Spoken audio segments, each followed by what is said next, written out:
राजकीय वैमनस्यातून वचपा काढण्यासाठी चक्क विरोधकांच्या घराभोवती रात्री दरम्यान तारा बांधून त्यात वीज प्रवाह सोडण्यात आला। यामध्ये एक 37 वर्षीय महिलेचा विजेच्या धक्क्याने जागीच मृत्यू झाला। या घटनेनं मोठी खळबळ उडाली, तर मृत महिलेचा पती यामध्ये जखमी झालाय। ही घटना यवतमाळच्या घांजटी या पोलीस ठाण्याअंतर्गत येणाऱ्या अंजी नाईक इथं घडली आहे। या घटनेनं खळबळ उडाली असून घटनेची माहिती मिळताच पोलिसांनी गावात धाव घेतली। सविता पवार असं करंट लागून मृत झालेल्या महिलेचं नाव आहे, तर मंगेश पवार असं जखमी पतीचं नाव आहे।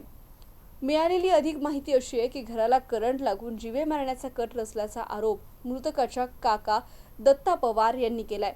त्या महिलेचा पतीनं घंटाजी पोलीस ठाण्यामध्ये तक्रारही दिली आहे। या घटनेने ग्रामस्थ देखील हैराण झाले। गावामध्ये अनुचित प्रकार घडू नये म्हणून त्यासाठी गावात दंगल नियंत्रक पथक आणि पोलीस कर्मचाऱ्यांचा तगडा बंदोबस्तही लावण्यात आलाय। पण राजकारण इतक्या खालच्या थराला जाऊन कट रचणं म्हणजे राजकारणाला आणि मानवतेला काळीमा फासणारी ही गोष्ट आहे। तुम्हाला याविषयी काय वाटतं मला कमेंट करून नक्की कळवा आणि पाहत रहा MCN न्यूज।